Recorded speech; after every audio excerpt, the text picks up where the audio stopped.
Welcome back to Elevator Pitch, the only podcast on Earth pitching legacy comedy sequels. What does that mean?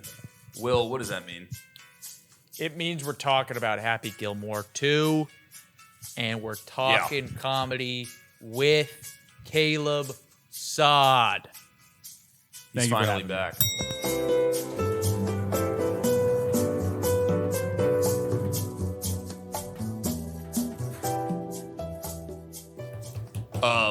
Caleb, a highly mentioned person on the podcast here. I always respect it. Almost every episode. And it's not just because Will and Tanner work 25 feet away from you. Your takes bleed into the pod even when you're not present. But it's good to have you here regardless. Thank you. I always try to, before you guys come into the pod room, I'm like, I'm trying to incept something in their brains, you know. Maybe I'll hear it on Monday morning. Dude, well, we're talking about Happy Gilmore 2 and just in general, comedy sequels, because this is a summer of legacy comedy sequels here today. In a lot of ways, this is the Liam Neeson, Pamela Anderson emergency podcast. I just mumbled her name. Yeah. You guys heard about this? I did hear that their love is blooming. Oh, this is a real thing. This is real. Oh. Yeah, their love is developed quite nicely. Is this like some sort of like marketing? Wait. I hope so. Did you say their love is developing quite nicely? Yeah, their love is developing quite nicely. Yeah. Will Peter's just keeping tabs on the Pamela Neeson front for all of us. It would be a great marketing scheme if it's a 15-year age difference, Tanner. Oof. Pamela, 15 years older than Liam. Is that what it is? It's got to be Liam, right? Yeah, older. he's 70. He's 73 or something like that. She's 58. Yeah. Wow. Cool. But yeah, we're talking legacy comedy sequels specifically, and I think a good starting point is to mention, like, to kind of define a legacy comedy sequel, because I think that it's easy to like get it roped under the same bridge as a reboot, or just a regular sequel. Because I think a regular sequel is, striking while the iron's hot. Mm-hmm. All right, 1, 2 years, 3 years, hell, 4 years. A reboot, I think, is when we're starting fresh. I kind of think that the new Top Gun coming out soon, which Matt, I know you're very excited about, Pam and Liam being the new power couple. Naked Gun? Oh, yeah. Wait, I forgot to mention again. Top Gun? Pam Anderson, Liam Neeson emergency Let's call podcast. it, maybe not Top Gun. Maybe let's call it... Top Gun adjacent. It's similar. Let's call it Naked Gun. I do think Top Gun is a big factor in why we see sequels instead of reboots now. Yes. Yeah. It wasn't the first to do it, but the sequel. Success of the legacy sequel of Top Gun explains why we get to a Happy Gilmore 2 instead of a rebooted Happy Gilmore. Exactly. I think now it makes it more brand friendly to be like, here's some familiar faces, as opposed to just like a hard, cold reboot. Yeah. The legacy sequel is bringing back some of those characters from the originals, while also bringing in some new faces. So it's not a full fresh start. Whereas I feel like something like Naked Gun, the new Naked Gun, is more of a reboot. Save for literally 2 lines in the movie. Okay. That's a reboot through and through. And then they throw in, like, he just has the same name. Okay. But it's not doing what Happy Gilmore 2 is doing, where they bring back the original cast. Right. But it's like, in all intents and purposes, it's a reboot. Yes. I think the original cast being present is key to the legacy sequel. And we've seen this many a time, including with Netflix's top new fresh hit, HG2. HG2. What do you guys think of Happy Gilmore? Are you guys huge fans of it, by the way? The original? It's a dumb quote. Yeah. It is like one of the best comedies ever made. I think it's like quintessential Adam Sandler. I think it's the peak of his powers as a comedy actor.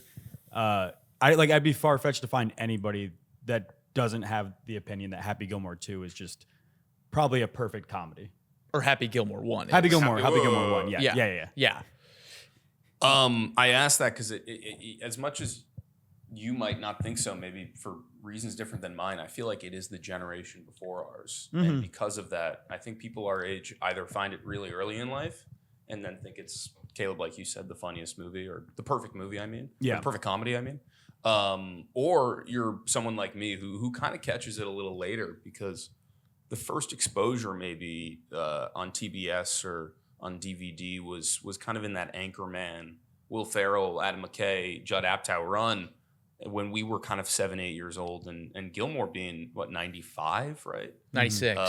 It kind of has to be passed down to you a little bit, which has always been my relationship with it. I think I saw it too late, and I've always appreciated it, and I watched it again, and it was the funniest it's ever been to me when I watched it last night, to be honest with you. Wow. I was really getting it in a way that I didn't get it before. That sounds kind of crazy, but you just didn't understand. But yeah, I'm like an adult on the first watch. It was a thematic, it was a thematic brick wall for me before. I couldn't really get to the bottom of why the announcer said large and economically diverse audience. I didn't understand the racial tensions that led to that. Yeah.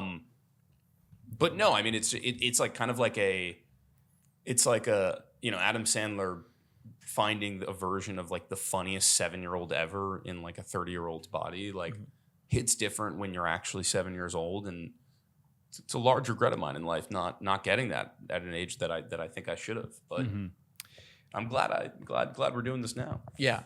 Let me just say it plays exceptionally as a 13-year-old. It's a slam dunk.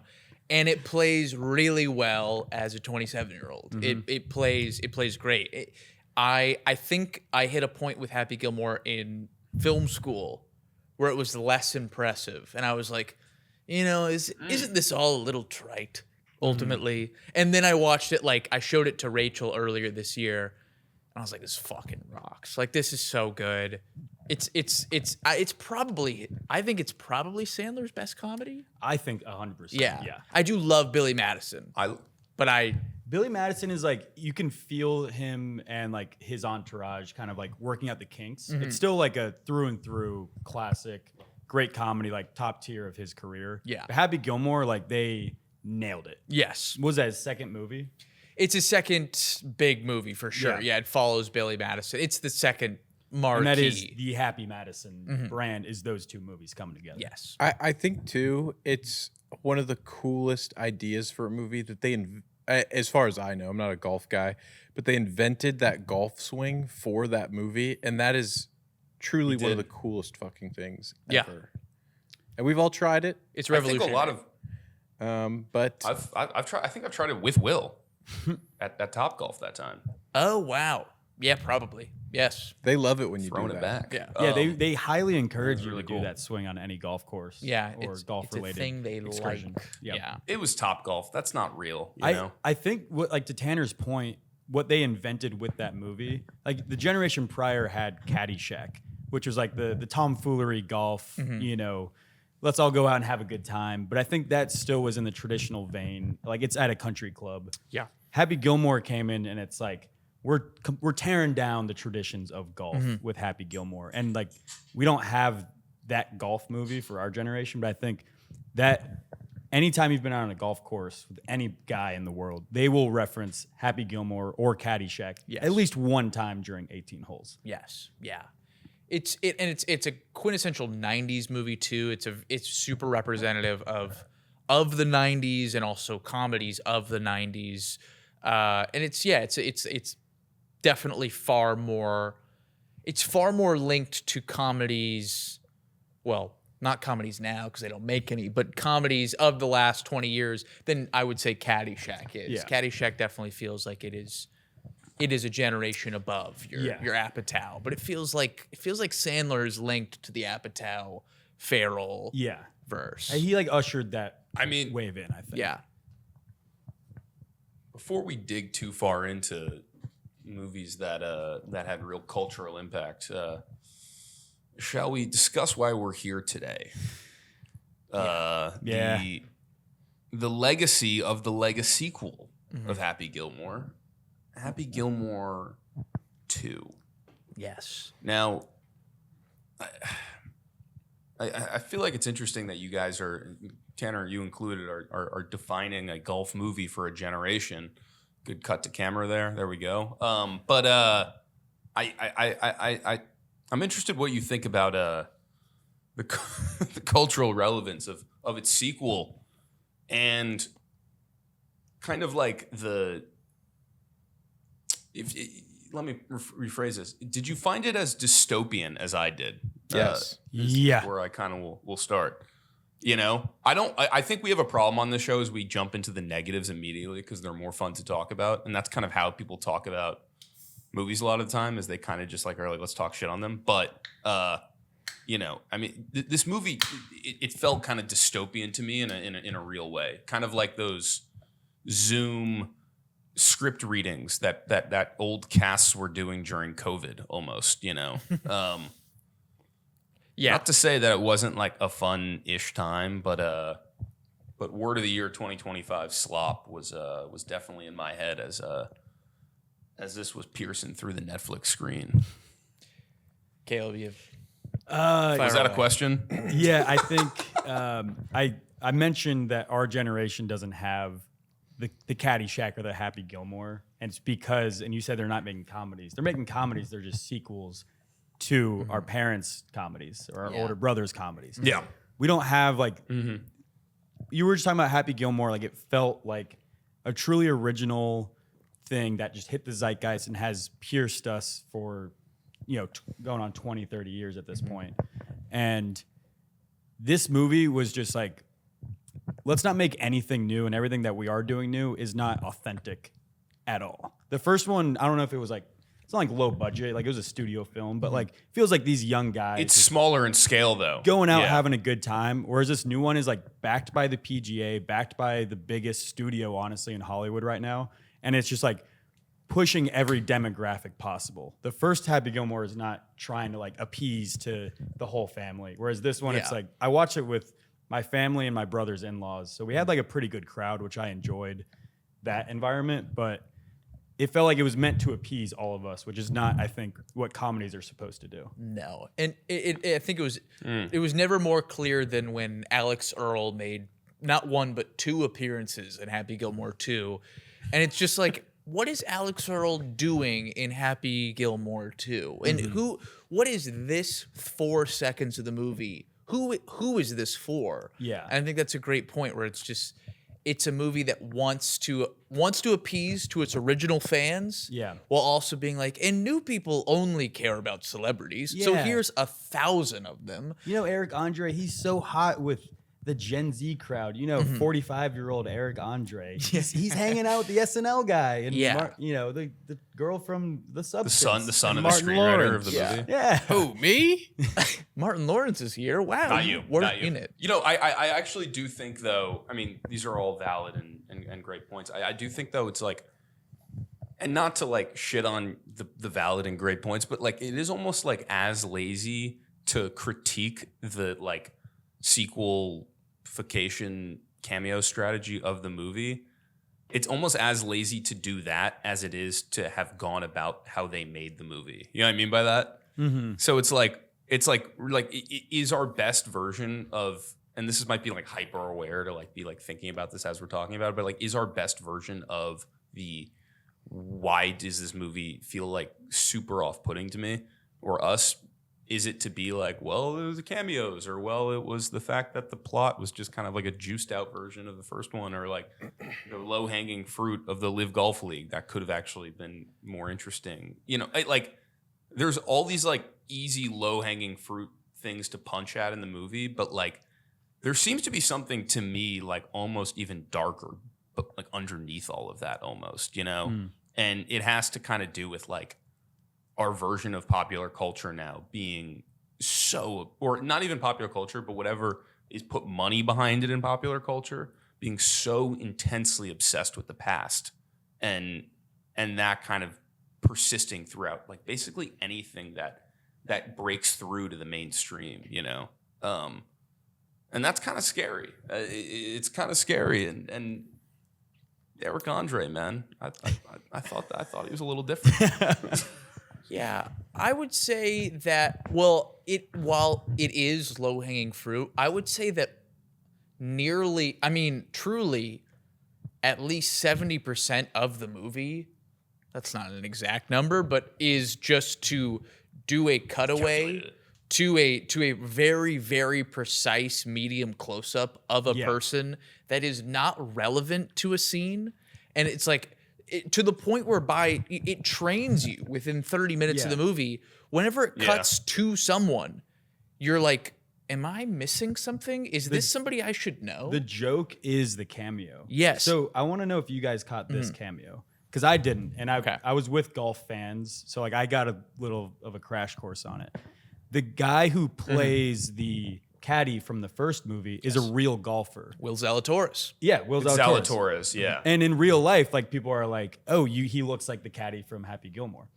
And so I'm watching the movie. I'm like, oh, like I just thought it was a guy who was the caddy. But like when they say his name very like specifically, I'm like, am I supposed to know who this is? So it's like a really weird in joke that if you're not specifically a fan of the PGA and golf, is really hard to get behind, which is like a 5-minute stretch of the movie. Yes. And a lot of the cameos are that kind of joke. And like Tanner, you were saying you didn't know anybody who was in the movie. Yeah, not a single idea.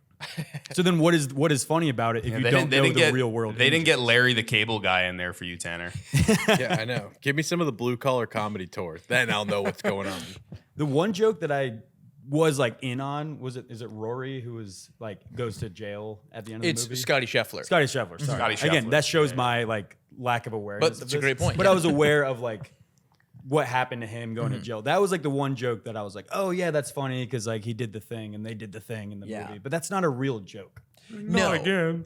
Yeah, it's not a joke, and I think it's interesting that Happy Gilmore 2 does have like the involvement of all these professional golfers, where it's like I think golfers like Happy Gilmore not because it's like, oh, it's like so accurate to golf. I think they like it because it's funny, it's a comedy, and it is about the golf world, of which there are not many movies. I think that they would also like, I think if they'd made Tin Cup 2, they'd be pretty excited. Like, I don't think it had to be Happy Gilmore. I don't think golfers are like, that. I don't think golfers were like, my only critique with Happy Gilmore 1 was there was no golfers of the time. It's like, no, it was a comedy. It was a funny movie about the world they're from.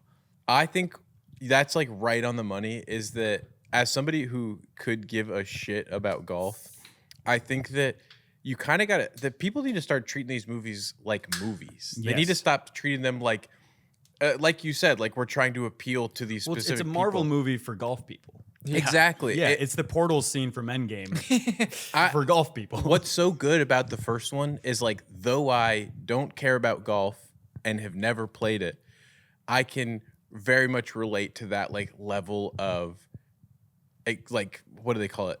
Being pissed that you can't do something. And that is kind of like, that is Happy Gilmore's through line. Whereas Happy Gilmore 2's through line is like maxi golf. I don't really know if I have an answer. Haley for Joel that one. Osment is It's Live Golf. got his. Yeah. Well, the live golf thing is hilarious because they have Bryson DeChambeau, sorry if I pronounced that wrong, on the traditional golfers team who's in live golf. And Brooks Koepka too Yeah. is also, it's like, it doesn't make any sense. So it's It like speaks it's not to- a nuanced like theme of the movie when you have like the guys that you're making fun of in your movie. What is live golf?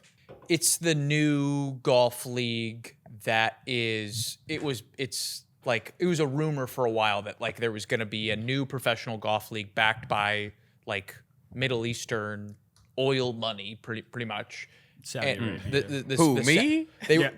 They were calling it the Saudi League for a while before it had a name, and then eventually, it was just like a new league that had a ton of money, and they're like, we're gonna make golf different and new, not to the extent that maxi golf is, where we're like, we're gonna have fucking go-karts. Tear their tendons off and make them swing extra hard. Yeah, like that's not what live golf is. It's just like, it's like the PGA is outdated. We need golf that's new and hip and caters to everyone. But it's still, I mean, ultimately, it's still golf. Like, it is still golf. It's just, and it hasn't caught on nearly as much as they thought that it would. They just have a lot of money. The live golf part of it, and I want to say that Happy Gilmore does have a pretty deep understanding of the game of golf. like in its nuance and how it's played, probably in far more of a way than like even like a movie like Caddyshack I think does at times. For But sure. Caddyshack does get the kind of class warfare. Here's the other thing: is like we're like making this far more like academic than we should. Even like Happy Gilmore itself is not like the most studied movie ever. I mean, it's a pretty like silly plot line. I mean, he's like saving his grandmother's house, and he's gonna like go play golf in like a league that even in the 90s was like way bigger than they made it out to. They actually conflated golf on its like he plays to make one the movie tournament work in a lot of ways. He plays one local Yeah. tournament, and he's just in the PGA Tour. Yeah, exactly. And there's like one golfer who's like good on the PGA Tour is Shooter McGavin. You know? Yeah. But the idea of being, I mean, what's super interesting about golf in itself is like the idea of being really good at one thing does not make you a good golfer. And like it's almost like a team sport, and the entire team is like yourself, you know? So like if you can drive the ball 400 yards, then you're still going to be basically 8-putting the green like you saw Happy do until he figured out kind of how to do it with the putting ridge. So it's like it kind of like does have this really thought out version of golf in its movie that it kind of creates its own rules for. And the live golf thing is so interesting because it's like that's actually the one decision that they make in the movie, you know, is to like we're gonna go out against this idea of, you know, like if the whole idea of Happy Gilmore is to be like anti-institutional and like counterculture in a lot of ways, and it does that with that type of like absurdist, like late night Conan O'Brien comedy that like Matt Hurley and Adam Sandler, like they were all part of that at the time, you know. But this movie being like actually, you know what's cool is like institutions. Yeah. And like for it to not even like understand the ethos of the institution that it was saying is good, or like not even good, but like worthy of saving, kind of like speaks to like how like departed from earth like everyone seems to be involved with the movie. And that speaks to like, I mean, with all due respect, I mean like Adam Sandler's family like acting in it, just like, I mean, I know they've done this in other movies, but like, I mean, like Happy Gilmore 2, like it's like there's like scenes like literally centered around his teenage daughter doing ballet. It's like, well, what is happening? Like, what is happening? And like the idea of all the golfers getting involved in the movie, along with like, I mean, like it's all packaging, right? Like, don't these guys have agents who like would know Adam Sandler's agent at like fucking CAA or whatever they are, and they're all on like email threads, and they're like, oh, well, if Shooter McGavin said Diet Pepsi to Julie Bowen in the first movie, then we should have him with a corporate placed Diet Pepsi in his hand, and then we'll CC the agent from CAA who does the corporate sponsorships, you know, who also works with Colin Morikawa, and we'll get him on Thursday before he jets off to Saudi Arabia for this tournament. It like, I mean, I'm like aware of this stuff more than other people maybe, and I'm not saying to be like elitist. I'm just saying that I am, but I feel it. You know what I mean? Yeah. And I feel that like they're not even defending the institution of the PGA. They're defending the institution of some sort of like weird entertainment Kabbalah that we're not a part of, that they're all like making a movie for and not for the actual audience, you know? I think that's like an incredible point, Matt, because the first movie is about Happy comes into this established traditional system, which is like the PGA Tour. And by the end of the movie, he is able to like change himself and the PGA Tour. And like, you know, you meet a middle ground. That's how like a story arc works. This one, he comes into the PGA Tour and he works to keep the PGA Tour as it is. And he doesn't really, I guess he changes because he realizes it's okay to murder your wife. Yeah. You know, like make amends with that. It's like, but dude, I got a point this is about the elephant later. in the Not room that we only- haven't touched on yet. And it's going to come up a lot. And I not know only because when I broke it out, we're going to really dive deep into that. Julie Bowen should be protected at all costs, Can I along with read the Natalie text that Portman. you You guys sent see us? that video of her? No. Yeah. What was the video? She died. Wait, Molly, come here. She got hit by My a golf sister, ball. my sister's coming in while you find the text for a second. Oh, great. No, you can't hear anyone. Hi. Did she like Happy Gilmore? Huge friend of the show. Happy Gilmore, you a fan of it? Yeah, Julie Bowen was crazy in it. Her hair was nuts. Well, I've got news for you, Molly. You ready? They killed Julie Bowen in Happy Gilmore too. Are you serious? Yeah, In the first scene. Claire Dunphy. Anyway. Nice to meet you guys. Yeah, She literally looks just like you, Matt. That's crazy. Matt, I had the exact. There we go. I knew exactly what you were talking about because I watched Happy Gilmore the first on my flight to Maryland, and then watched the second one like a day later with my family. And I had the same thought you did when Shout you out to said this. Maryland. You said watching Happy for the first time in a while. Julie Bowen is blowing my mind right now, and I was like, yes, Yeah, I she know was. exactly what you're talking about because I didn't catch that when I was 13 years old. No. Watching Julie Bowen and Happy Gilmore 1 is something that I got to ponder for a while. And then What did she do in between Happy Gilmore and Modern Family? a lot of Botox, apparently. Yeah, it didn't. I got nothing wrong with that, but don't she does do not Julie look like like the that. same person. She did not ascend. I'll say that. She was not a household name. She deserved better, no doubt. This is my Will, favorite it sounds text. like you don't know what she did either. To No, be that's completely what I'm honest saying. with you. This is my favorite text from you, Matt, is probably like an hour after the Julie Bowen text. I imagine you had started Happy Gilmore 2, and you just say, wait, what the Yeah. fuck? Yeah, yeah. Because the first scene in the movie like, all right, is Happy Gilmore murders his wife, Mm-hmm. incidentally. yeah, He commits second-degree manslaughter can I say- on his wife. yeah. No one seems to be pissed at him for that. To be honest with you, His kids are like, even, Dad, it's fine. even if it's involuntary. Yeah. I will say that I wrote down like, and this might be more into the Lego sequel in general thing, but like I wrote down like failures of comedy sequels, like where they go wrong. And the first off the bat, like first thing that all these comedies feel the need to do, and it never works out, is kill your wife. Yeah. Not like manslaughter, like hit her with a 400-yard drive at the U.S. Open, but kill your wife is like they all kill the wife. Well, it's And it's just like, I get why they do it, to put them back at square one where they were when they started the first movie. But like, you're basically starting off the movie being like, you know what you enjoyed learning about this character over the course of 90 minutes? We're basically going to make you have to learn that entire thing over again, even though you've already seen this. And it's a cop-out. It's a fucking cop-out to me. Yeah. And Julie Bowen, call me, all right? well, If I think can I just real quick? Oh, yes, I the only bit of research I've ever done in the entire history of this podcast. Last night I watched all 3 of the Austin Powers movies, which there is an argument over whether or not those count as legacy sequels. I think Goldmember could be considered one. In those, I have a feeling, and I might be totally off base with this, but they might have started the. Like, what do we do with the girlfriend character that we set up for the whole last movie? Right, I think fembot. they may be a total, like, you might be able to trace it back to, like, just kill her. She was evil. She was evil the whole time. And in those movies, it, like, I think plot-wise makes sense. But, They're spy movies. Like James Bond always has a dead girlfriend, so it actually kind of honors Exactly. what they're pulling off there. Yeah. Austin Powers doesn't mope about his wife being dead or his girlfriend from the last movie. Austin Powers is able to turn her into a fembot and then the next scene be like, all right, you know. Where's Heather Graham? Yeah. Whereas Happy Gilmore 2, you have to spend the first half hour watching him be like a sad drunk. And it's not the Happy that we start the first movie with. No. He's like not a fun character to watch. No, he's honestly He's a happy miserable drunk. to watch. Yeah, in this one, total it's, bummer. He's a total bummer, and you know, not to say that Happy can't fall upon hard times. Yeah. but Happy doesn't have to kill It's an his insane wife. choice.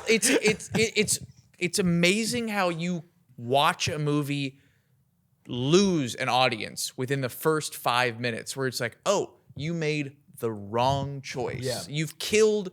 If you were gonna kill anyone, because the room that we watched it in, where it was me, Tanner, Rachel, Kate, we were in there, and everyone was like stunned when it's all of a sudden, oh yeah, Virginia's dead, and I had to be the one where it was like, well, because everybody was like, why did they just do that? And I was like, well, technically, in the first movie, Happy's dad does die. It's like an off-camera opening joke. montage. Yes. Yeah, it's the Like, same setup. It's the same setup, but we don't know who Happy's dad and is. it's a funny moment. Yes, it's really exactly. funny when his dad dies because Yes. it's like the point of view of the camera, and then it's like, oh, Yes. it's not Happy who kills him. No, it's just like we don't have any relation to this character. He just like falls over with the camera. This one, it's like you've built a whole movie where it's like, oh, he finds the girl that he loves, and then you spend 3 minutes being like, and they're so happy. They've got 6 kids. Things are going well. Boom, she's fucking dead. I mean, now it's kind of funny the way you're saying it. It's just crazy. I thought Well, I was just like, wow, you've made the wrong choice. And the movie, that's where the movie starts. It's so abrupt. And Yeah. to your point, it is the same montage as the first. That's the thing they're emulating. But the first one is very simple. It's like, I was a kid, I had anger issues. My dad died, I moved in with my grandma, and then I was kind of an ass for a long time, and I like hockey. This new one is like, I did all this and that, and then my wife died, and then I got really depressed, and then my kids moved out, but my daughter's still here, and she does ballet. It's like, whoa. That's a lot. Oh, here's a deep, Yeah, but like- really weird deep fake young Adam Sandler you got to look at for a full minute. yeah. I didn't catch that at all. I'll Yeah, just well, say. all right. 2 things. One, I will say that there are 2 things that are pretty forced in Happy Gilmore 1. It's the montage in the beginning, and then their whole romance. It's not like it's not like we're watching fucking Notting Hill here, but it works because it's innocent, and you're like, I don't need this to be stellar shit in order for me to laugh at Bob Barker choking out Adam Sandler. Which, by the way, when I saw that. Again, I mean, that's like the funniest thing I've seen like all year, by the way. And I'm ashamed that it was not in my head for the last 6-7 years of my life. I forgot about it. But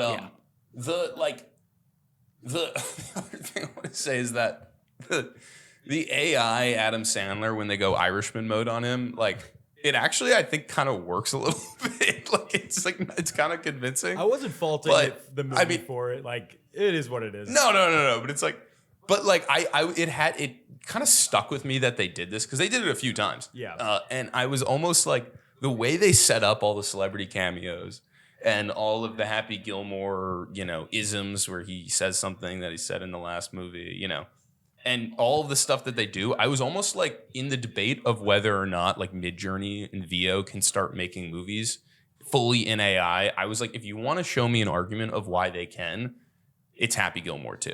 Because you could have essentially AI'd every single one of those celebrity cameos into it.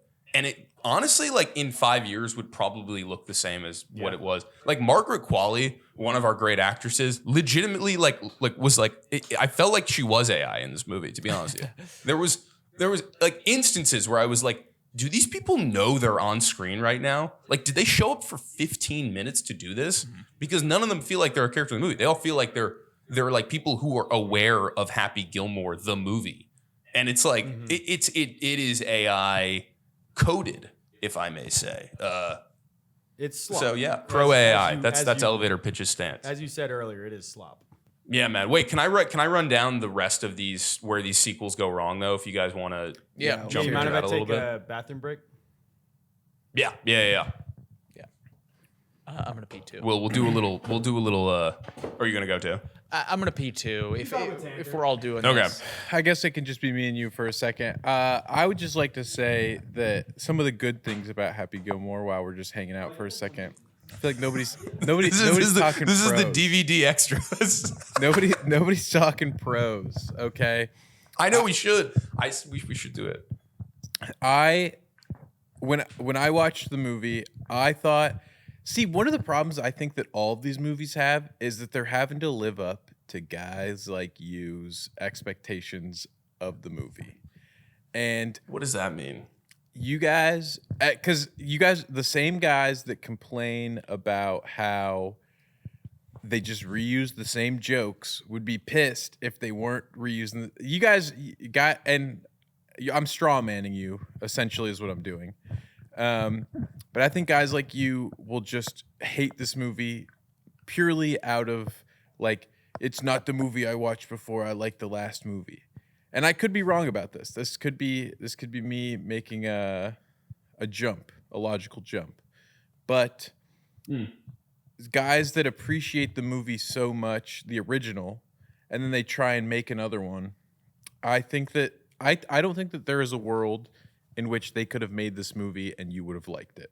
I don't think there was, and I think that's best exemplified by the fact that I told Will Peters the Monday before the Friday it came out, when we were planning on watching it together, I'm like, I will bet the whole farm that Matt comes in and says this movie was garbage. And I knew that before the movie even happened. So Dude, I think you're right. And I also think that I'm going into the microphone because I feel like we're going to end up using this, to be honest with you, because I think it's funny that people like exit a podcast and it continues recording with other people. we're not professional. But it's like an Aaron Sorkin like show. You know what I mean? Like people walk into another room and it starts following other people. Like Exactly. it's like a podcast. But no, I think you're right, and I also think that the only version of this that I would ever like is if I like didn't feel as deeply cynical about the methods in which it was made. And that's a problem personally that I have where I'm watching a movie like a little too closely, whereas I know there's an audience for this movie. And I also know that when they made this movie, they did not care if I liked it or not. Yeah. They cared if America clicked on it. I mean, there's a reason this is on Netflix. And the reason is that they know that every fucking one will click on it.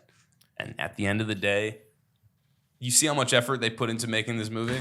They put that much effort in at the level of creativity because they knew that at the end of the day, it didn't matter. And they're all still rich and happy.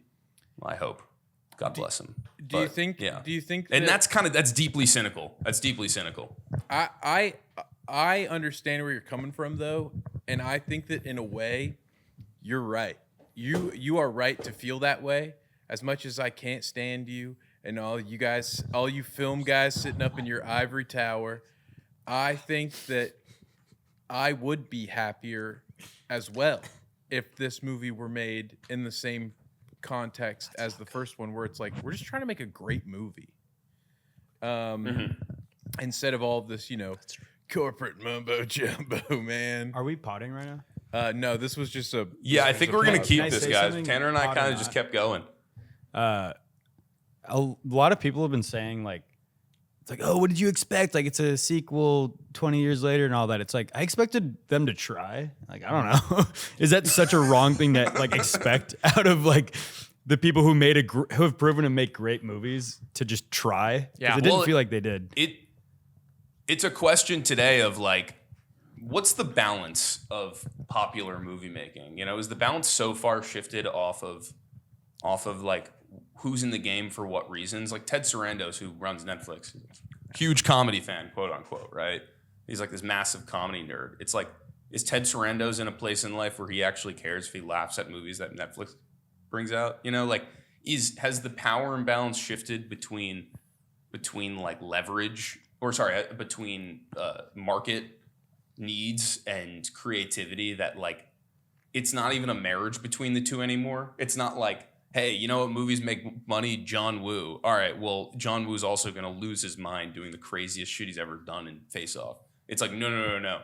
We're so far imbalanced now that it's like purely in the hands of like, as long as this fucking gets clicked and People Magazine can write articles called, quote, Happy Gilmore 2 cameos, see every celebrity who appeared in star-studded sequel. As long as that can happen, then we're People Magazine, a magazine that used to be a real magazine 25 years ago, that wrote real stories, and now is the magazine that just writes, see every celebrity who appeared in the star-studded sequel. It's like that's where a lot of this media is today.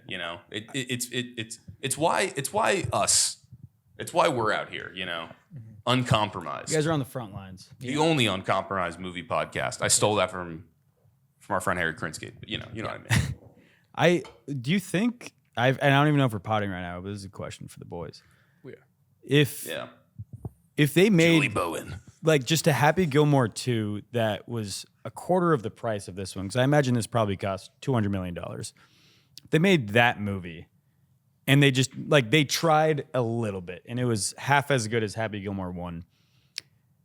It probably still would have done incredibly well on Netflix. If without all the PGA guys and without all the crazy CGI stuff and without all the cameos, like they just made having Happy Gilmore 2 on your service is gonna still get a ton of clicks. I mean, what they did was get the promotion of every person on the planet to put it, on their social media to say, hey, watch this movie. But Happy Gilmore 2 is an IP that people will watch on Netflix. Yes. Yeah. I mean, it's an interesting like case where it just shows, I mean, to a degree, like what like not only Netflix's priorities are in creating a movie, but also I think in general, like in what Hollywood's like is valuing. Exactly. I don't think this is like, I think if any studio had made it, they would have gone through a similar approach. I like, the original movie is from Columbia, and I don't think if Sony had made this and put this out. What now? Universal. Is it Universal? Oh, I thought it was God. Columbia written all over it. It's got The only movie really podcast does. Sorry, I that does threw you off no that. research. Well, this is the only movie podcast that does no research. But if Universal had put this out in theaters, I think they would have had the same. I mean, they literally just did it with Jurassic World. I mean, Yeah. they're literally like, this is something they're like, yeah, we don't really care about giving you a good movie in this property. We care about giving you another movie in this property. We don't care about the quality. I actually am glad it was on Netflix because if I had paid to see this movie, it is a direct-to-home sequel. That's one of the few movies where we were having a talk earlier, Will Peters and I, about Linklater's new film being on Netflix, and it's like, it's a shame that his movies can't get bought by anyone but Netflix, but that's what the business is. This movie, I'm really glad I didn't have to pay extra money to see this. yeah. Did you guys see the Blue Moon that trailer? Yeah, we did. Hey, Matt, everybody gets a mank. Yeah.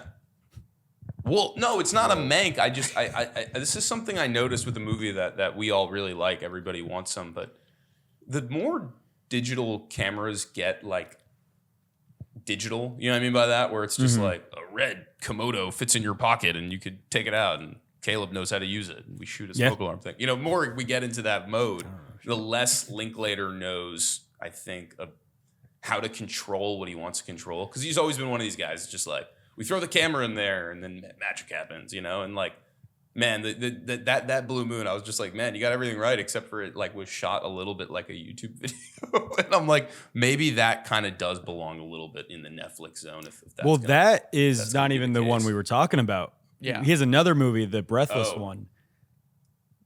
I didn't see that. He has two movies coming out this year about Yeah, the Breathless ones is Like- about making Breathless, right? it's like the behind the scenes of either like a play or a movie, which is really interesting for his career this year specifically. But the Breathless one is the Netflix one. Blue Moon, I don't know if it has a distributor. It's the Blue Moon is Sony Pictures. Or Okay. Sony Pictures Oh. Classic.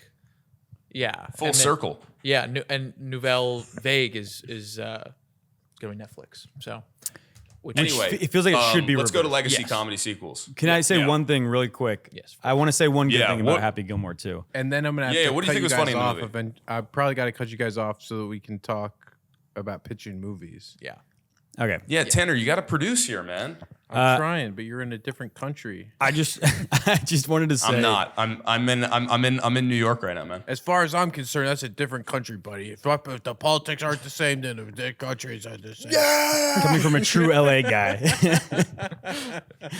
I just want to give one good thing about Happy Gilmore 2. Okay. And I think something they didn't utilize more was the new thing they did, which was his sons were a delight to watch. Yes. And the Snack Shack kid being one of Yeah. his children. Connor Sherry, baby. Yeah, got to give him a shout out. He's got nothing to do. Yeah. He's doing so much more press than he was in the movie for. There is a lot of stuff in this movie that, like, if you can see past the trash, you're like, there was good stuff. They had, I think there were the John Daly cameo or character. Yeah, that was as his hilarious. roommate is actually pretty fun. He's good, and the good the idea. children were great. Like his kids. Yeah. I didn't mind his daughter, the one who was his actual daughter, the one that played like the one in the AA meetings was like, Yeah, you that just was need to get your other daughter in there. Yeah. She was unforgivable. That's about all Especially the since new there was a things I joke could in the think movie of. about. Dude, the funny thing with the kids was when they did the air traffic control bit. Yeah. And they're like, then they had a job at the airport, and the plane crashes into the stairs, and then one of the sons, if you watch him, goes back out with the lights fixtures and like tries directing the plane after it explodes. That's where I think they should have gone more with was like the family, because like the first one Yeah. is all about his family. Yeah. Where do you go when grandma's gone? Keep it in the family. Yeah. Don't kill your wife. Keep her in the movie. Yeah, keep her. And then focus it on that. Yeah. Yeah. All right.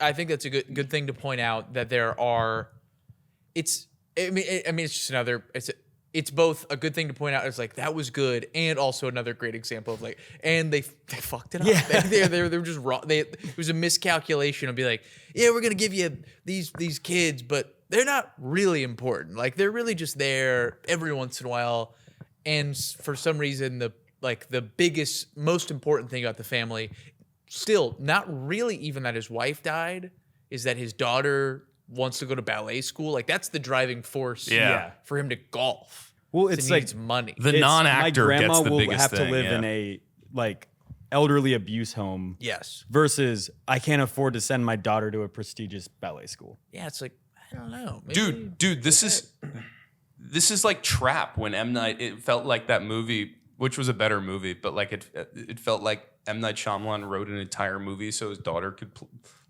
play Could pop sing. songs in an arena. Yeah. And she killed it. But she was kind of like convincing me.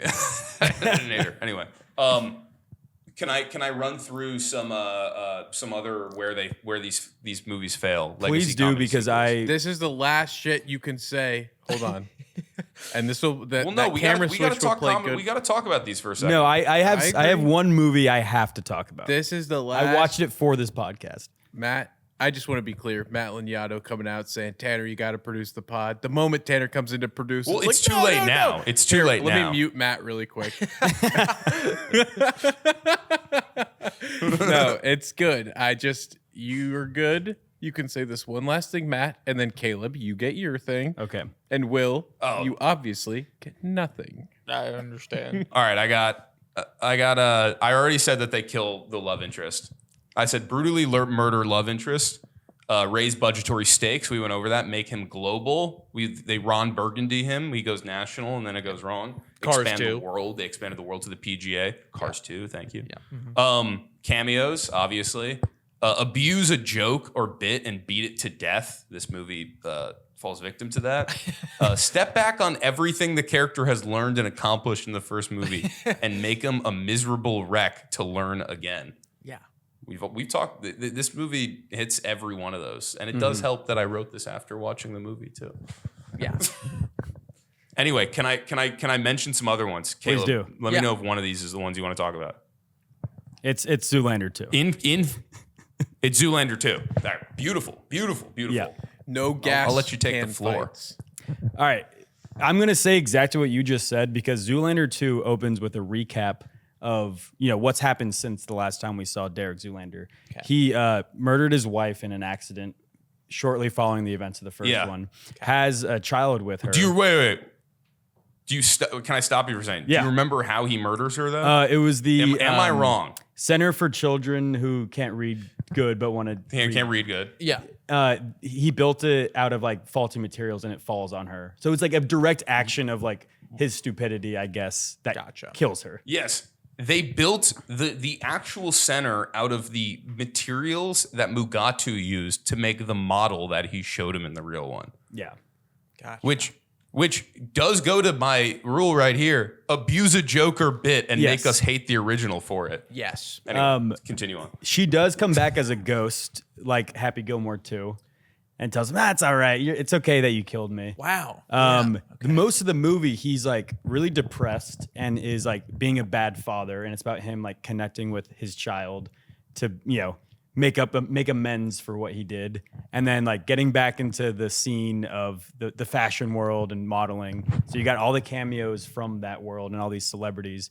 And I think here's the kicker that you didn't mention, Matt. The villain from the first movie is in an insane asylum and then breaks out and comes back at the end of the movie. Wow. For a really big third act CGI heavy, Yes. doing the same thing as the first one.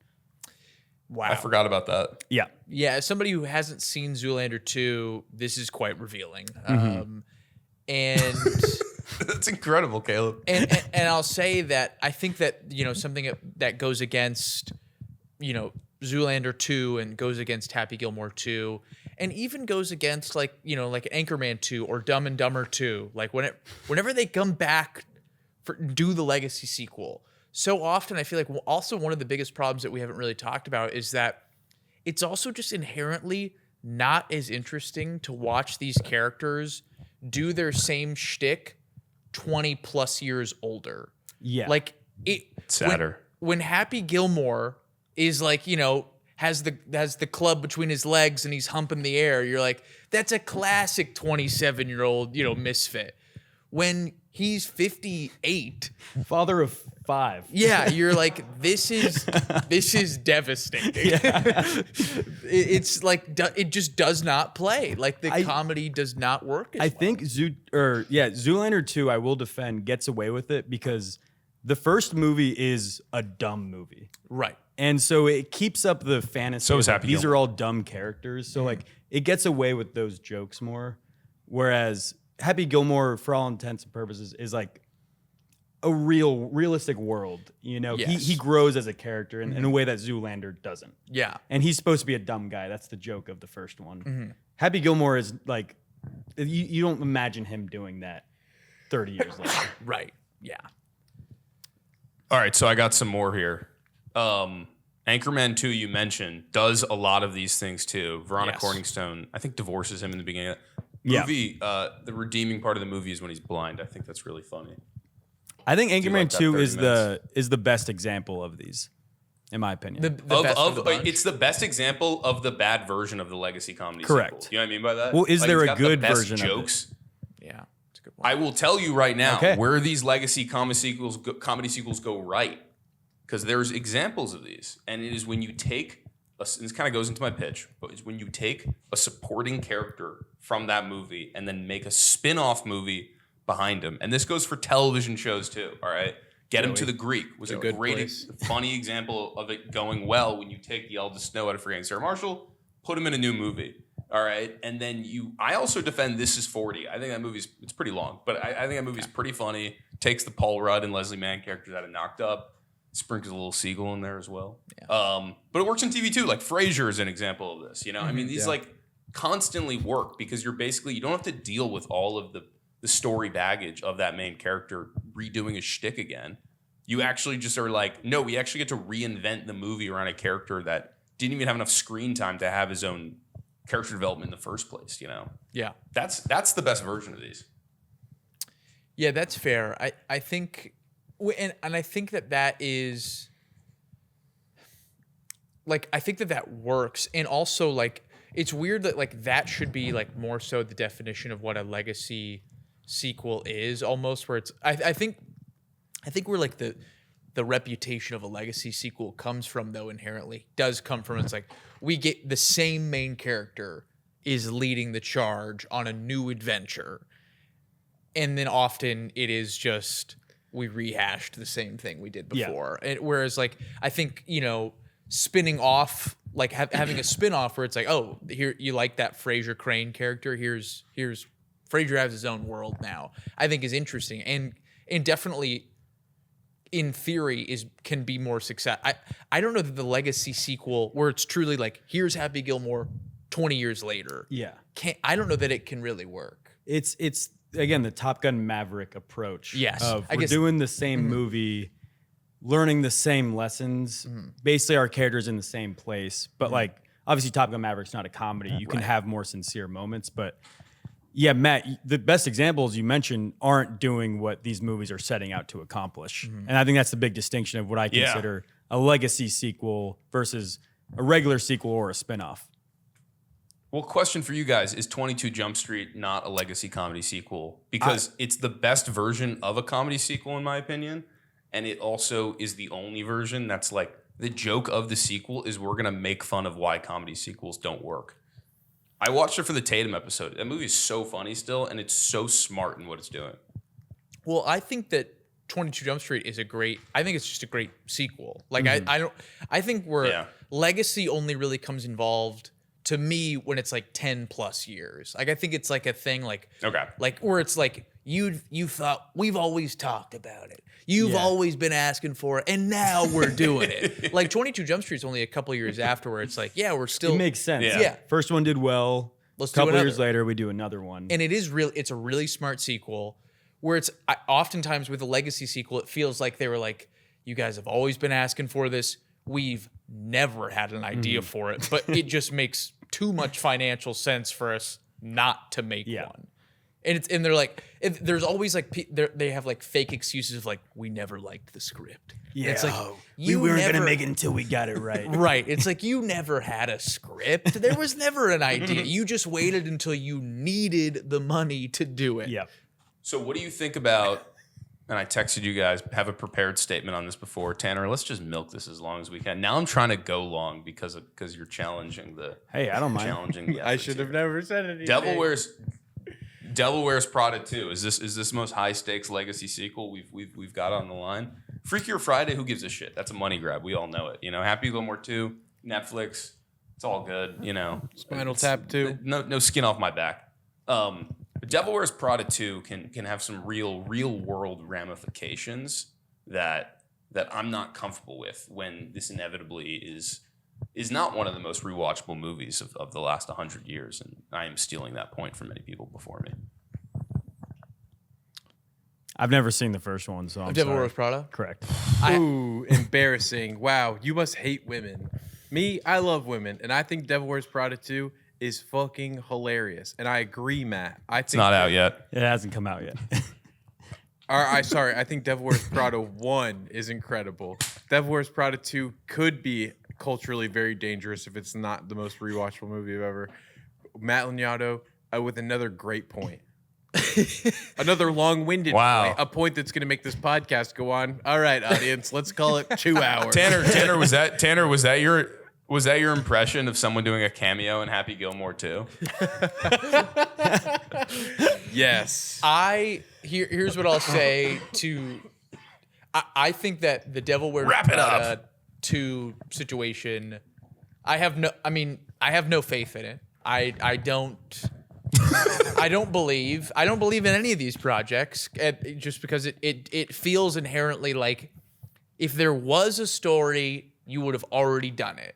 For a movie that was successful, where it's like Devil Wears Prada was a huge hit, Happy Gilmore 1, huge hit. It's like what held you back from doing a sequel in the first 5 years?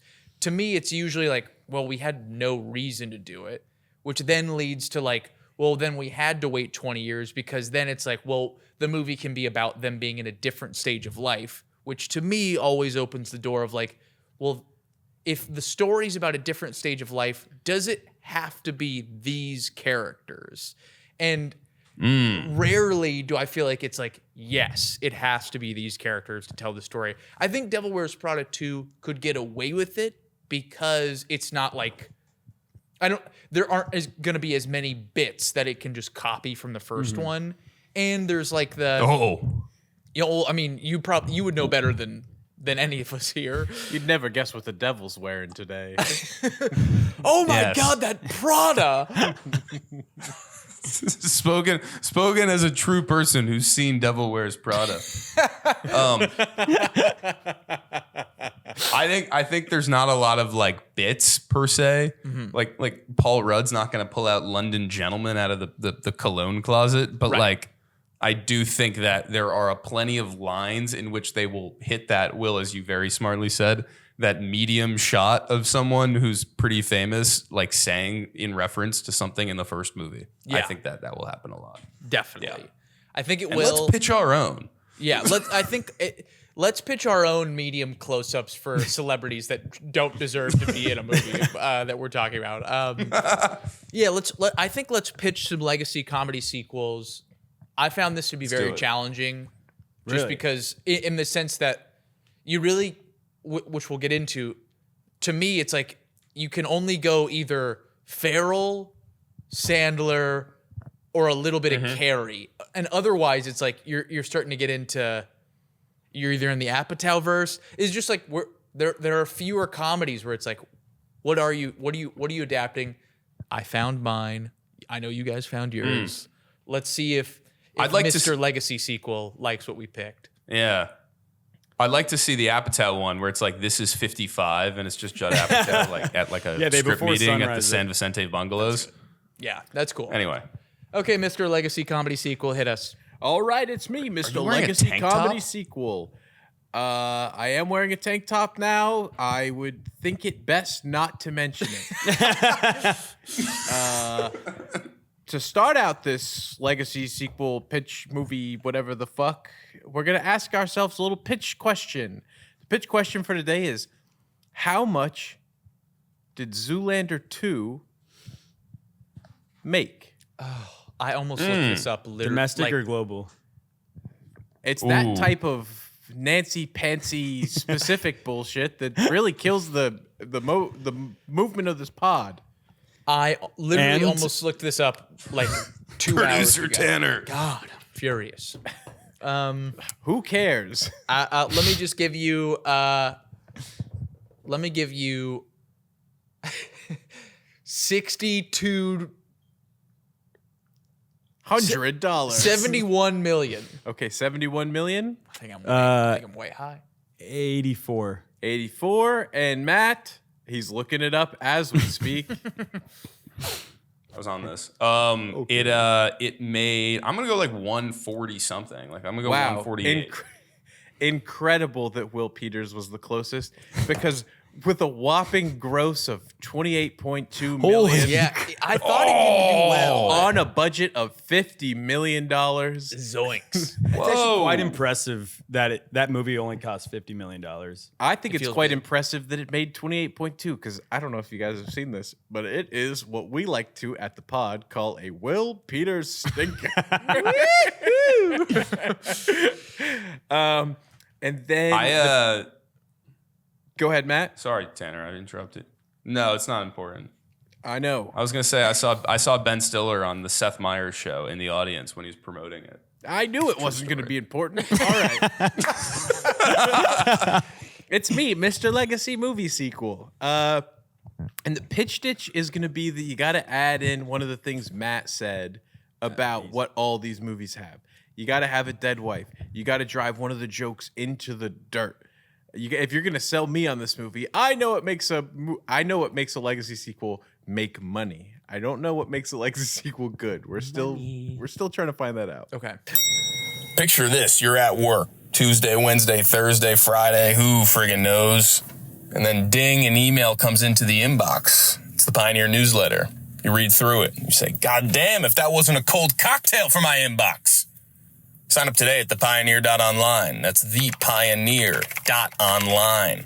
All right, back to the show. So, Will Peters, you're going to be pitching first. Okay.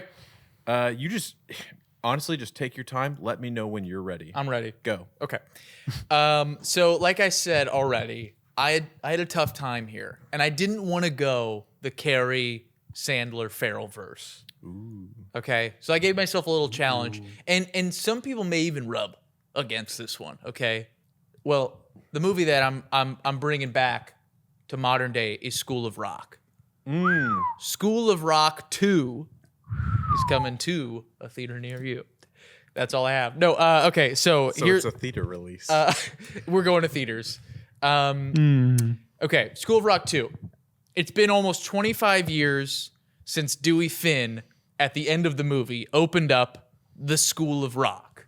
And after the first few graduating classes, you know, with Zach and Miranda Cosgrove and those other kids, Lawrence, the Bee's Knees, all that shit.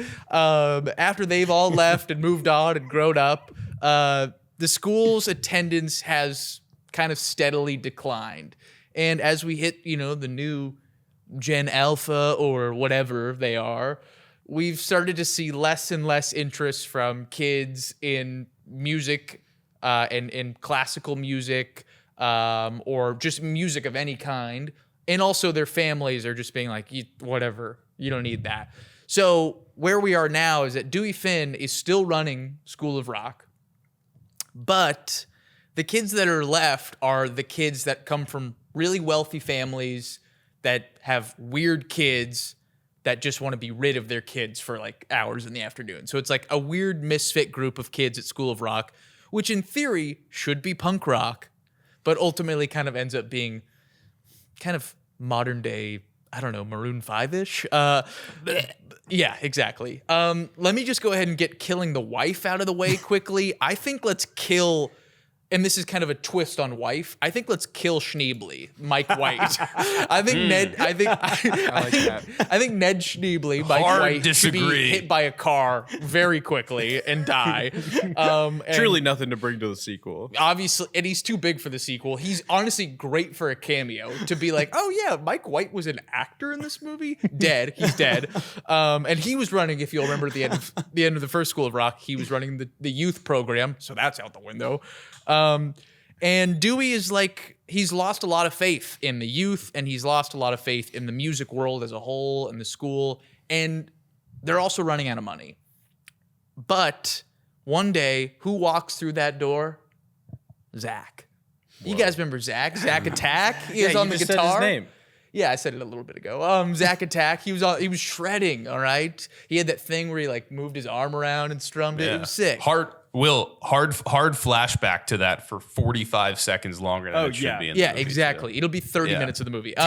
Zach walks through that door with a little 4-year-old or 5-year-old or 6-year-old. Anyway, he is a kid. It's like a little kid, and he's like, "I brought my little rascal to learn how to rock." Minute 50. And Dewey's like, "Oh, Zach, wow, it's so great to see you." And Zach quickly brings back, like, "That was so awesome. Like, you changed my life, even though now I'm a, contract lawyer, but still you changed my life. You brought that creative bone into my body, and I wanted my kid to experience the same thing." And Dewey's like, "Well, it's too late because School of Rock is fucking toast." And Zach Attack is like, "It can't be toast. We got to keep this thing alive." And who comes into the plot really quickly here? Well, it's just fucking Miranda Cosgrove, who is working in local government. Thank you. Summer is Good for her. in local, works in local administration.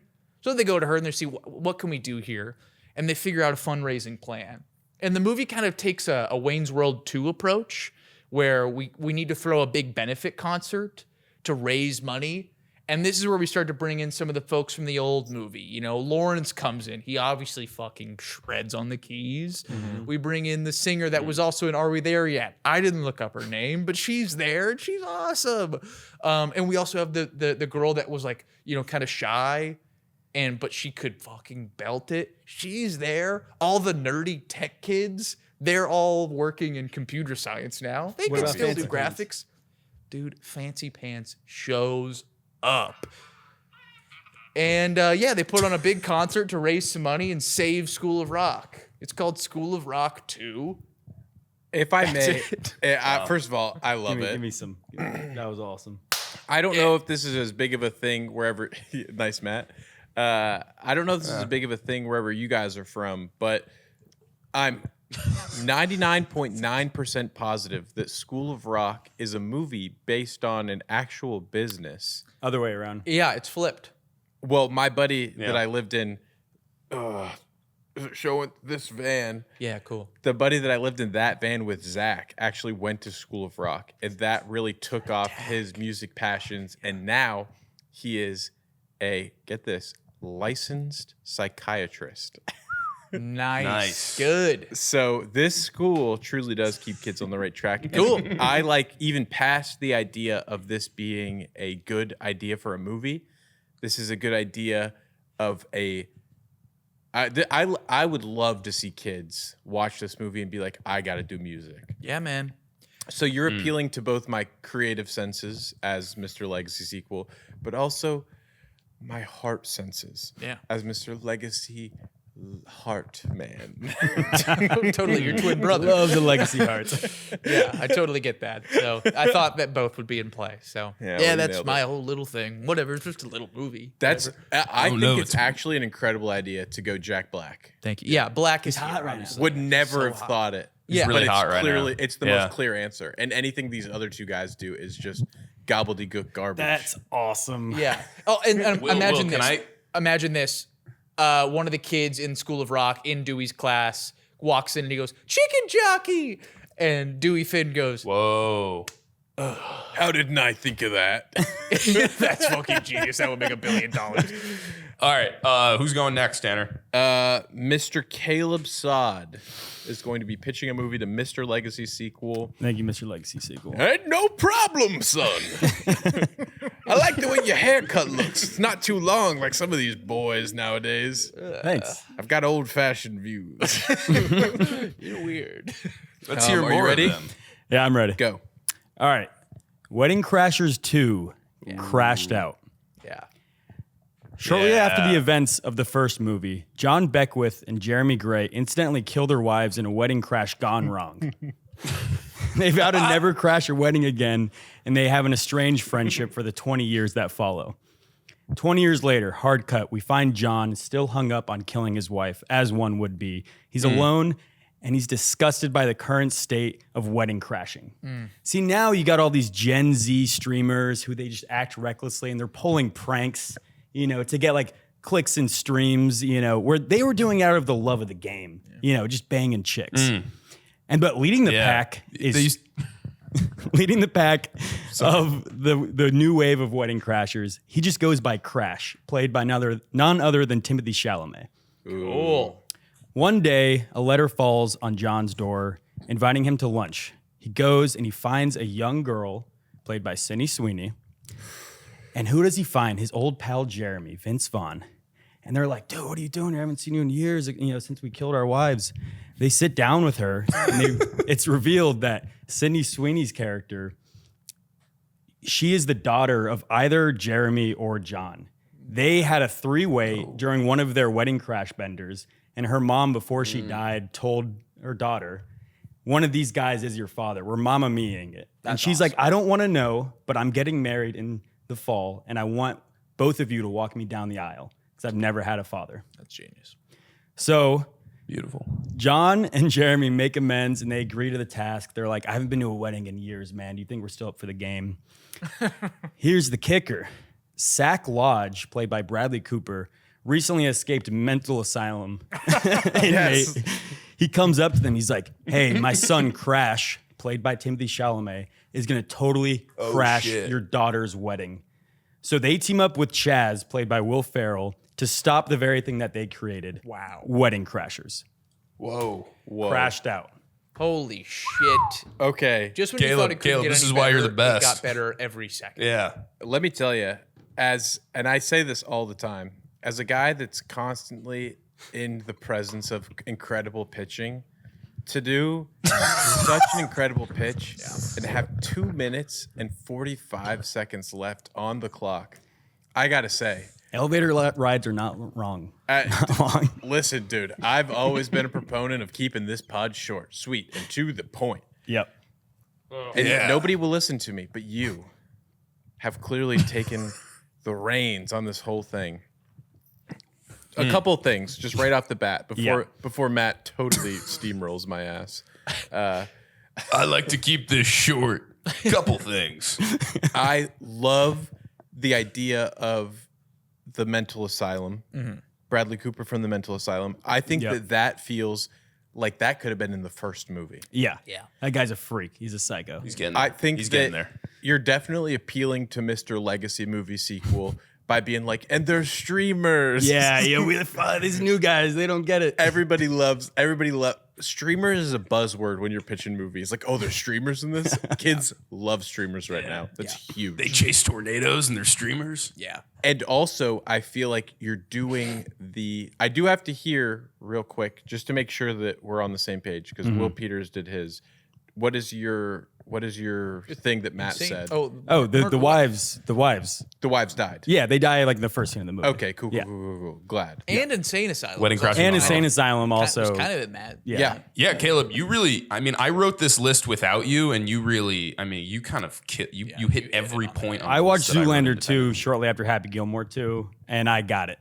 So you connected the dots. Yeah. I think that there was Anyways, actually some, and I know this makes me sound like the anti Matt Lignato, but I think that there's some stuff that I would love to see in this movie. Like I do love the idea that because it is very Happy Gilmore 2-esque that they're main goal in the movie is we got to stop wedding crashing. We gotta stop what we created. Yes. Yep. And I think Yeah. that to go into it, because I think that's something maybe, and Matt, you let me know if you agree with this, because really there's only two people Will in do. this pod. It's Tanner Roberts and what's the handsome guy's name? It's Will- definitely not Will I think Peters. it's Will. Will Peters, I think, was the guy. Tanner. To me, there are only two guys because I only see it through Riverside U for the last 20 minutes. Wow. Yeah, no problem.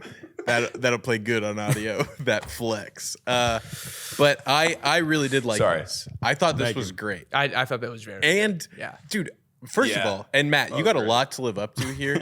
Yeah. Those were No problem. two.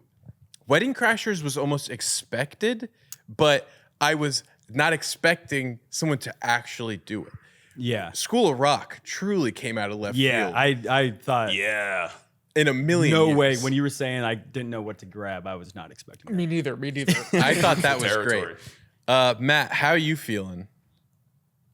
I feel good. And before I jump right into this, I would like to say, Tanner, off of what you were saying and off of these great pitches, wouldn't it be funny if someone went like Dewey Cox Story on the Legacy comedy sequel and made like Legacy comedy sequel for a movie that doesn't exist, and kind of just parodied all of the shit that goes wrong with them. Oh, But it's like Ooh. it's Yeah. just and it does like all the flashbacks, but the flashbacks To a are movie we we've haven't never seen. before. That's funny. Yeah, yeah, I like think that'd be that. really That's a funny. good idea. Yeah, I That think it'd be actually really good. is. And no one wasn't there steal that. another movie you guys were just talking about that 22 Jump Street. Yeah. Do a 22 Jump Street. Yeah. But there's no 21 Jump Street. Yeah. Yeah. That's funny. Yeah, and it's because in the credits they basically do that where they go up to like 33 and they're like culinary school and Bill Hader throws a knife at them. Yeah. Anyway, All right, Matt, how all we right, I'm feeling? ready to Are we rock. ready to pitch? I got something going. I'm gonna see how this works. It's Go. pretty obvious, but let's do it. Go. All right, so I'm gonna kind of jump off what I was saying about the best version of these legacy sequels is when they're not even the sequels; they're more just like spin-offs of supporting characters. And I know this is lazy, but first of all, the one that I almost did, I would love to see an Officer Slater and Michaels movie, the cops Seth Rogen and Bill Hader from Superbad. I think that they could definitely have their own movie, but I didn't go that way. You know what inspired this movie is the Uber for helicopter company Blade. What an interesting idea. Takes you to the airport, takes you back. Uber with helicopters. Who is our only known helicopter leasing agent in films? I'll tell you who. His name is Derek Huff, played by Adam Scott in the movie Step Brothers. Wow. Asshole, douchebag, brother, Derek. Yeah. And I just was like thinking about it. And I was like, Adam Scott is way more famous than he was when Step Brothers came out. Derek is, one of the funniest characters I think who's been in a movie in my lifetime. I think it's still really funny watching him say that helping friends and family makes my dick hard. I mean, it just never gets old to me. And I think that he could legitimately star in a movie right now off of kind of his juice. So basically, I want to make a movie with Derek Huff from Step Brothers, and it's just Wall Street, like Oliver Stone's Wall Street, but it's instead about helicopter leasing agents. And this movie is named Chopper. All right, Derek Huff, Life of Fast Choppers and brilliant a cappella sessions, has been turned upside down by the development of, I'm just going to use the actual company, Blade, a short-term helicopter leasing app dominating his industry. Even worse, its founder and CEO, Dick Bennett, played by John Hamm, who was originally going to play Derek Huff in Step Brothers before scheduling commitments on Mad Men. So Dick Bennett is now married to his ex-wife, Alice, Catherine Hahn. We didn't even mention Catherine Hahn yet. She's the funniest fucking character in that movie in a lot of times. So she's going to be in this movie. She's married to John Hamm, right? He's learned about this at the Catalina wine mixer. We're overplaying jokes. That's one of Tanner's rules here. A once great occasion that's now been raided by American Express activations and Benson Boone acoustic sets. All flair, no deals. With his kids in college, daughter a junior analyst at the Blackstone Group, she graduated college, and his son, a creative writing major at NYU with an emphasis in absolute nothing, Derek needs to make a move, and a big one at that. Enter Reese Devlin, our favorite character, Connor Sherry, who gets no lines in Happy Gilmore 2, he's going to get a big part in this movie. Connor Sherry plays Reese Devlin, Snack Shack, Happy Gilmore 2. And he basically comes to him. He's the Charlie Sheen character. He comes to him and he goes, I've got the deal of a lifetime. All right. If Blade is the Uber for helicopters, we're going to make the fucking Waymo for helicopters. Driverless choppers, baby. All right. And he's intrigued, but he tells him to get the fuck out of his face. This all happens at the San Vicente Bungalows, by the way. Anyway, after Alice and Dick show up to his son's graduation in grand fashion, I see this being a really funny scene. Catherine Hahn doing some wild shit with Ham. He knows what he has to do. He reads through Reese's plans. He's got the whole satellite system, and he's got government contracts. It's pretty shady. How does he have all this stuff? Who cares, all right? And it turns out that he's got all this stuff because his man on the inside is his father, who's serving a white-collar prison sentence with expert coders and the former head of the FAA, all right? So it's all about kind of like the comeback story, similar to Charlie Sheen's character, all right? So basically it's like they're going to start this company, and it's like them building something from the ground up, and it's Derek going full Rob Report mode. And it's like this clash between this mid-2000s, as I said, Rob Report, yachts, boats and hoes style of that kind of douchebaggery with modern douchebaggery, who's kind of the Connor Sherry character, which is like athleisure, 7 sober men go to a retreat in Austin, Texas. It's like the clash of douchebaggery, Flash versus wellness, and they're going to kind of asshole off in this. Anyway, Derek screws over Connor Sherry Reese, and he sells it off for parts. Why? Because he wants to chase his dream of competing at American Ninja Warrior. All right. Anyway, they meet at the Ninja Gym. It's the final scene. All right. It's a big, big moment. Is he going to be like, fuck you, you screwed me out of his life? He does. And then Adam Scott basically tells him all this illegal shit that he did in order to do it. But Reese is wearing a wire. FBI raids into the Ninja Gym. Who's the FBI agent? John C. Reilly, his fucking brother, takes him to prison for life. That's awesome. Anyway, that's the Derek Huff movie. Wow. Buzzer beater. Did that make any sense? Wait, Matt, can he, when John Beautiful. C. Reilly comes in, can he say, you can dare lick my balls? Yeah. Unfortunately, that is a deal he's breaker. like, you're gonna eat a lot of carbs in prison if you drop the soap. Woo! I gotta say, Yeah. I think that Yeah. who was it, you, Will, or was it you, Matt, that set up the idea that a legacy sequel can be a spin-off like Frasier? That was Matt. That's a Matt. Okay. It was me, and Will kind of you turned that down. I like that we disagree about that, but Yeah. I went there anyways a little bit. It's open for interpretation. Okay, yeah. A common Will Peters fold like a lawn chair, willing to give. I don't know if it's not as simple as that, but sure. We see it all the time. We're used to it. I got it, but I do think, unlike Will Peters, I think that is an incredible. I think that's a great way to take it. I think that imagining Frasier, quote unquote, as a comedy sequel to that series, because as a fan of Frasier, and I know I've got all the tells of a guy that's a fan of Frasier. And the legacy sequel. Toss salad and scrambled eggs. Wait, you didn't mention Frasier has its own legacy sequel. I know. Yeah. They out legacy themselves. That is true. And it's not good. Yeah, that's kind of something we're dealing with. It's kind of like clones. When you do a clone of a guy, it's like, okay, we can do a pretty good clone. But then when you do a clone of the clone, that's when you start to get into its nose is where its penis should be. Yeah, maybe this DNA is not quite matching where it was supposed to. For all my editors out there, it's like when you re-export, an H.264. Yeah. Talking to some, Exactly. you know your crowd. Fuck. I think that this was I think it's a great way to go. Now, Thank you. we have to remember, you're not pitching to me a guy that's clearly a fan of Frasier. Yeah. I mean, look at me. Tank top, mustache, doesn't cut his hair. Bat blue hat. I'm a classic Frasier guy. You're not pitching to me.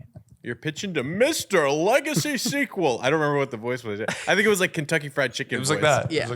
It was evident. Yeah, it was like that. I'll say. No. We're not going to do that. We're not doing that here. This is a higher brow podcast than doing a Kentucky Fried Chicken voice. But I will say that if we're pitching a movie to Mr. Legacy Sequel, Yeah. I think Matt's movie is, as I've stated my entire career as a podcast producer, I don't like a remake. But obviously Matt's can't win because it just doesn't have the recognition. Obviously Adam Scott's popular, but in the comedy sphere, I don't feel like he has the popularity that maybe we need in this situation. I think Wedding Crashers, Vince Vaughn, Owen Wilson, I think has the name recognition, but unfortunately not from the group of people we need the name recognition from. I think the one person that's pitching a movie that will do good in theaters is the guy. It doesn't really. What you guys didn't understand about this whole pitch is that the movie idea never mattered. What mattered was who was in it. And Jack Black is hot stuff. School of Rock is walking away with this one. Chicken jockey. Wow. The chicken jockey Rock himself. harder. I think that, and I do. That's beautiful. Honestly, as a guy that is constantly having to make this decision, and in office, getting shit all the time for the choices that I make, I think this might be one of the first choices I've made where people would be like, yeah, that was clearly the right choice, and you reasoned it. So I do think that was a movie I would absolutely watch. yeah. Yeah. I wouldn't watch my movie. I wouldn't enjoy watching my movie. I would enjoy watching it. It sounds like, sorry. I think Wedding Crashers 2 could get greenlit like tomorrow. Yeah. I think School of Rock 2 would have trouble getting greenlit unless, I mean, if Jack Black came to any studio and was like, I want to do this. Jack Black, Linklater, go to Netflix. That movie's getting made. It gets made. Yeah, that would get made. Yesterday. What if what if Linklater told Netflix to be like, here's the way I want to do it. I want to shoot Jack Black over the course of the next 20 years teaching this. I think Netflix would be less psyched. I'll say it. I think they would be less enthused. I think realistically, Jack Black of it all, and then Linklater, who has an established relationship with Netflix. Mm-hmm. But does Jack Black even do streaming movies? He will if I ask him. He's too big. Was it that Christmas one? He's too big, did? dude. Wasn't that a streaming movie? Was when he was like Satan? Yeah. Oh yeah, on Yes, Paramount Dear Plus. Satan. On Paramount Yeah, Plus. yeah. Yeah. So I think it's he'll doable, do anything for a lot of money, Yeah. and we'll pay it. I will say Oh, we'll pay him. when I Glad to see you're putting up. when I threw this idea to you guys of doing the Legacy sequel, I was like, oh, should we confer to make sure we're not doing like the same movie? I thought we were gonna have like 3 of the same pitch. I expected you guys to go my route of just like do the beats, but just for a comedy. Yeah, I like how we all had very different pitches yeah. for it. Everybody Very different. Yeah. the assignment. It was in a different fun. Way. Well done, everyone. I thought that all 3 were good. Can I- truly? So, really easy to say Yeah. from the Wait, winning Tanner. chair. yeah. They're all so Tanner, good. can I say one thing about, and I think this works for Caleb, yours as well. Will, I don't think that there's enough celebrity opportunities other than maybe like Eddie Vedder for yours, maybe, or something course. like that. Yeah. Would definitely show up. Yeah. Dave Grohl, if he's like uncanceled now for cheating on his wife or something. He's I don't available. forget what he did, but he's available. The line in Step Brothers where Derek is like, oh, everyone's on the boat, the Cube, Super Chef Bobby Flay, David Blaine, he's like, name those. I think all of those guys have to show up and make absolutely a net negative impact on the movie. Yeah. Yeah, I mean, I think you can get a Anyway, ton of music wanted to say that. figures I think involved that in would School of work. Rock They're too. like, oh man, what you do is so punk rock, Dewey Cox. Yeah. Or Dewey Finn. Yeah. Yeah. My name is actually Dewey Finn. Whatever, That's all man. right. Fuck you. Yeah. Do you think Mike White makes a White Lotus joke in your movie? And then he gets hit by a car. Yeah, I think definitely. 'Cause Yeah. He dies instantly. Well, they're like maybe as a joke, it just starts out with Mike White dead. Like it's like the beginning of a White Lotus season. yeah, it's like a mystery. Like, who killed Mike White? Is he a bad guy in real life? Who killed Ned No, it's Schneebly? just- He's the creator of White Lotus. Oh, gotcha. Yeah. I thought we were dealing with a Beetlejuice, Anyway. Beetlejuice opening type of thing, but clearly he's a better guy. Anyway, Will, great job though. Congratulations. Thanks, guys. And Caleb too. Yeah, thank you Excellent for work having as me on always. again. It's a pleasure every time. Hey, and I know that I'm always here, but I I'd really appreciate coming in for 2 hours every night and producing the longest podcast in the world. You're crazy. When you shoot after hours, no one's here to fill our slot. So Yeah. we can shoot Mr. long. I know. Legacy Comedy Sequel, you are not here every week. You are here but once a year, like Santa. Thank you for making time. We'll see you for Freaky Thank you. Friday. We will. Yes. This is Spinal Tap. More legacy 2. sequels to come this summer. Yeah. Honestly, doing a legacy sequel episode to the legacy sequel episode would actually be See you a guys pretty in epic 10 idea. years. Yeah. We'll be back. I'll be right here. We're gonna do that. Yeah. We're all gonna have so much Botox. Yeah, I'm gonna look way better. Nope. Nope. Yeah, I'll look bad. Well, Anyway, this has been a slam dunk.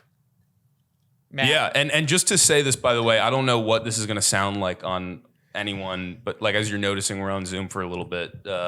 So get the fuck used to it. We'll get better at this. We'll get excellent at it. Yeah. We Maybe. maybe will. Maybe.